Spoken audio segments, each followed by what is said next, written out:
2024, le Rwanda exporte officiellement 2384 tonnes de coltan. Un minerai stratégique, un minerai essentiel, un minerai dont on extrait le tantal, un métal présent dans votre smartphone, votre ordinateur, votre tablette, vos batteries, vos appareils électroniques. 2384 tonnes, des centaines de millions de dollars. Une explosion des exportations. Maintenant les amis, posez-vous une question.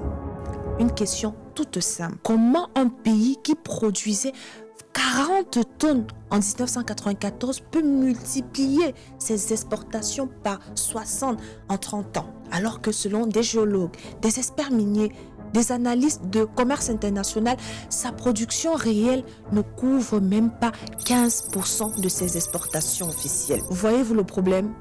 On parle de plus de 2200 tonnes qui sortent de nulle part. C'est comme un commerçant qui vendrait 57 sacs de riz alors qu'il n'en a récolté qu'un seul dans tout son champ. Ça ne colle pas, les amis. L'agence Reuters a posé la question à des spécialistes. Leur réponse est claire et sans appel. Ces chiffres d'exportation sont totalement impossibles quand on regarde la réalité minière du Rwanda. Mais maintenant, regardez la carte. À quelques kilomètres de là, de l'autre côté de la frontière, dans l'est de la République démocratique du Congo. Une zone minière stratégique, Rubaya, une zone qui produit entre 15 et 30% du coltan mondial. Oui, jusqu'à un tiers de la production vient de cet endroit. Et depuis fin avril 2024, cette zone est sous contrôle armé. Mais voici ce qui rend cette histoire encore plus dérangeante. L'Europe le sait. Les amis, en février 2024, alors que Global Witness, une ONG qui traque les minerais de conflit, avait déjà publié ses rapports sur la situation, l'Union européenne signait un accord stratégique avec le Rwanda sur les minerais censés garantir des chaînes d'approvisionnement responsable, propre. Alors aujourd'hui, on va décortiquer ensemble comment fonctionne cette machine. Comment des minerais sortis d'une zone de guerre deviennent officiellement rwandais. Comment des systèmes de traçabilité censés protéger le consommateur servent à blanchir l'origine des minerais. Et surtout, comment votre smartphone contient probablement un morceau de cette histoire, un fragment de cette guerre invisible sans que vous ne le sachiez. Installez-vous confortablement parce que ce que vous allez découvrir dans cette vidéo n'est pas un complot, ce n'est pas une théorie, ce n'est pas une rumeur, c'est un système économique, géopolitique, industriel, international et il est déjà dans votre poche.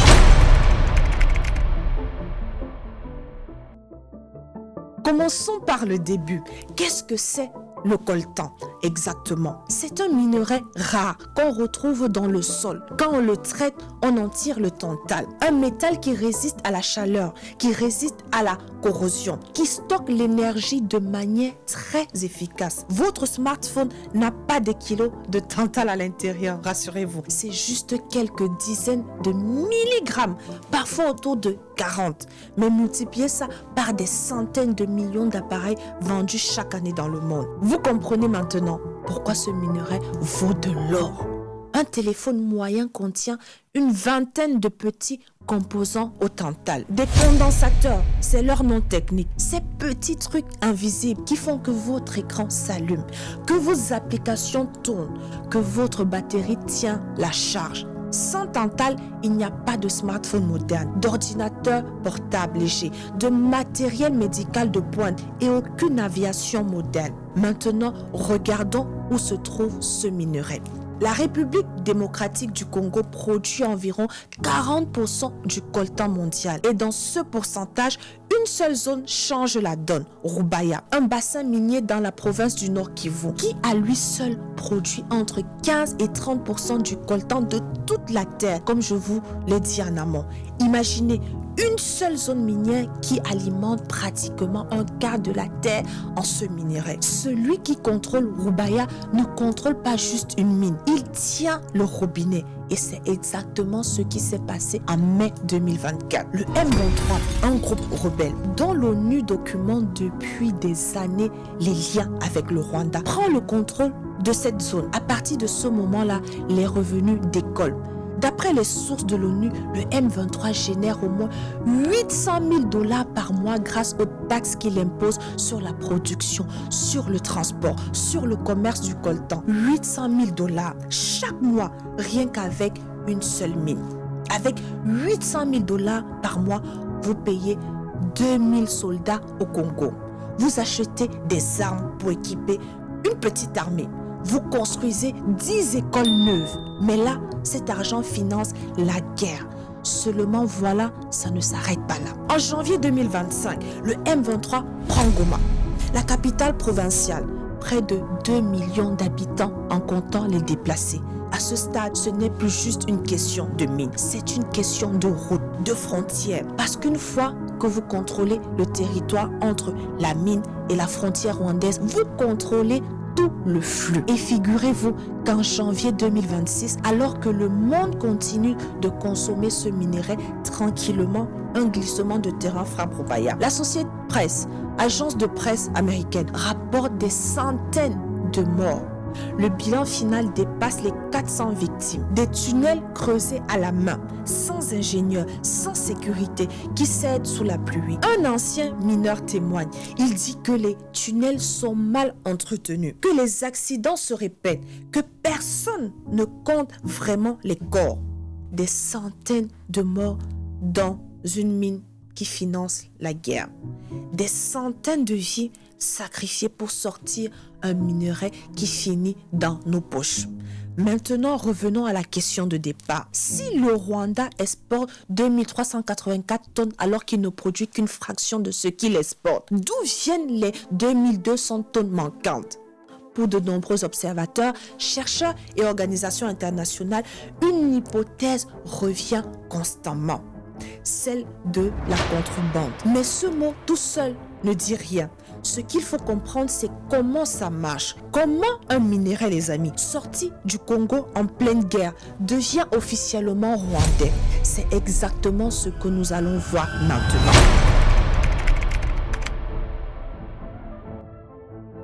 Le système fonctionne en 5 étapes. 5 étapes qui transforment un minerai de guerre en produit certifié.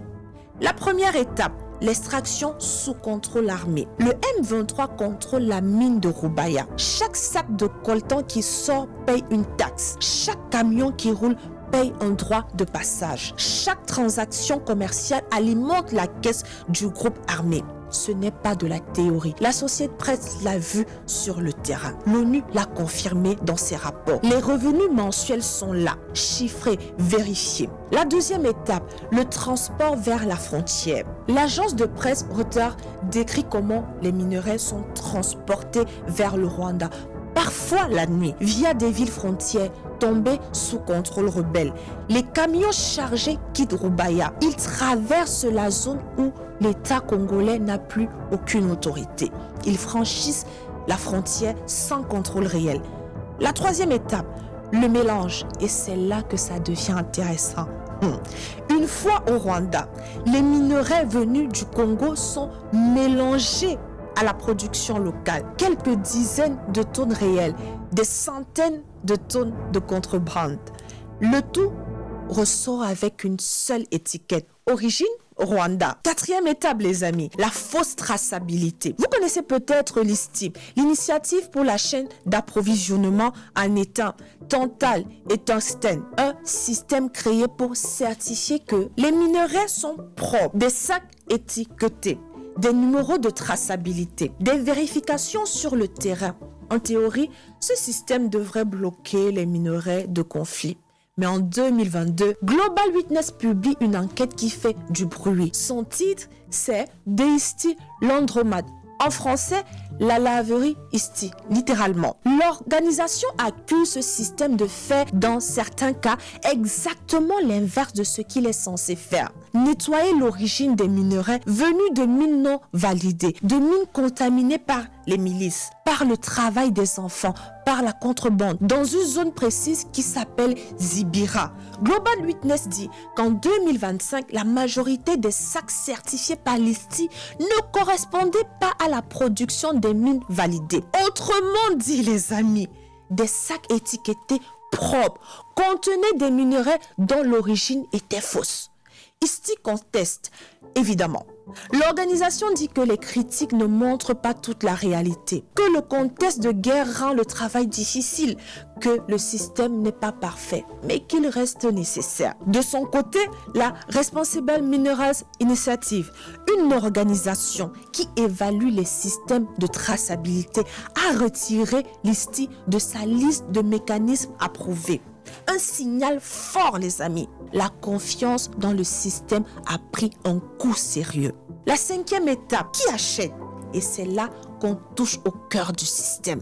Parce qu'une machine à nettoyer ne fonctionne que s'il y a des acheteurs au bout de la chaîne. Global Witness en 2025 pointe du doigt Traxys, une société de trading basée au Luxembourg. D'après l'organisation, une grosse partie du coltan acheté au Rwanda par cette entreprise serait liée à la guerre dans l'est de la RDC. Traxys n'a pas confirmé ces accusations. Reuters, en juillet 2025, suit une autre piste. L'agence documente un circuit autour d'une société qui s'appelle Boss Mining Solution, un exportateur rwandais de coltan. L'enquête cite un rapport confidentiel de l'ONU qui dit « Cette société achète du coltan qui vient de territoires contrôlés par des rebelles. Et dans ce circuit, il y a d'autres noms. Des sociétés comme Spec Minerals, Novacor, basé aux Émirats Arabes Unis. Un homme aussi, Eddie Abimana, un gros dirigeant du secteur minier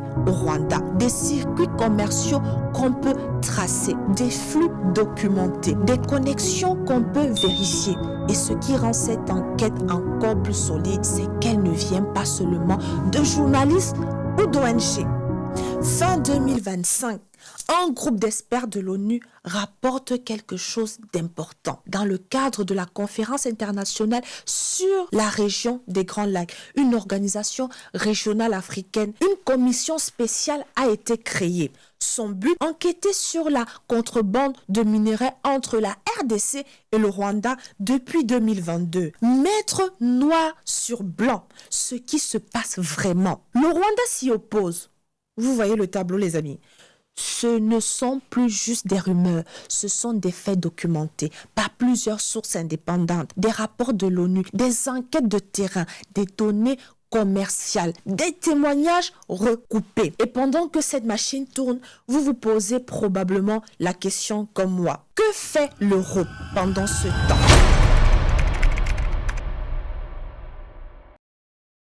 L'Union européenne et le Rwanda signent un accord, un Memorandum of Understanding, un accord sur les chaînes de valeur durables pour les matières premières critiques. L'accord porte sur 100 points.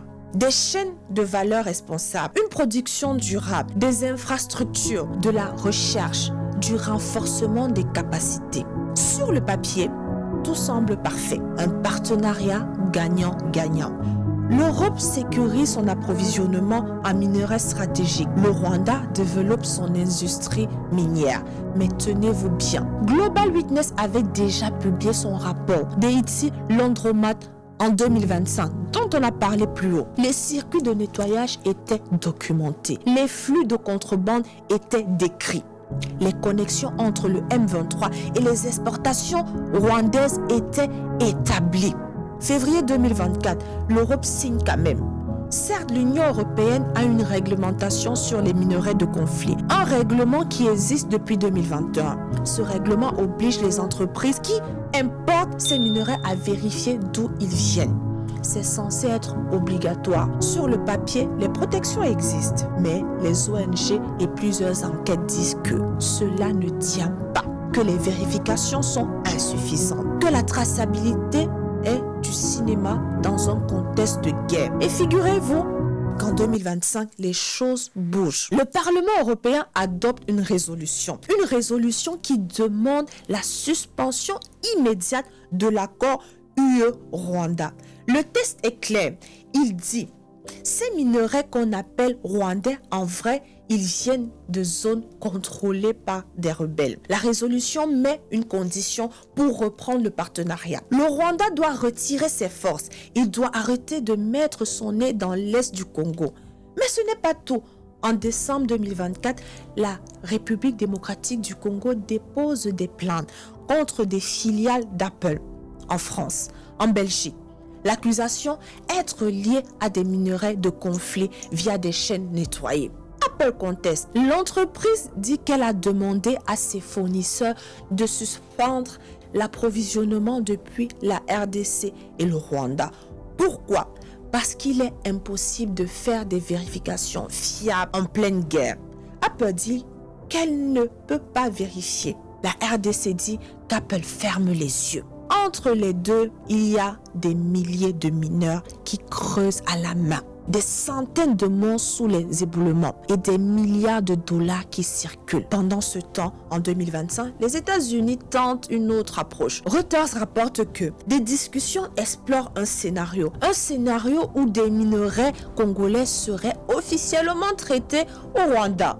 L'idée, créer une coopération économique officielle, réduire l'intérêt à soutenir les rebelles, donner un cadre légal à une réalité qui existe déjà. Le 27 juin 2025, un accord de paix est signé à Washington entre la RDC et le Rwanda. Le texte vise à arrêter les hostilités, organiser un système de sécurité commun, ouvrir un cadre d'intégration économique régionale. Le Qatar et le Togo participent aussi aux discussions. Maintenant, posez-vous cette question. Est-ce que cet accord est un pas vers la paix ou une manière de rendre officiel un circuit qui jusque-là était dénoncé comme du pillage? Parce que regardez bien, d'un côté la version congolaise soutenue par plusieurs ONG et rapports de l'ONU, cette version dit que le Rwanda soutient le M23, qu'il profite de minerais congolais via des circuits d'exportation qui dépassent largement la production réelle. De l'autre, Kigali, la capitale rwandaise, nie soutenir le M23. Elle dit que son problème principal, c'est la sécurité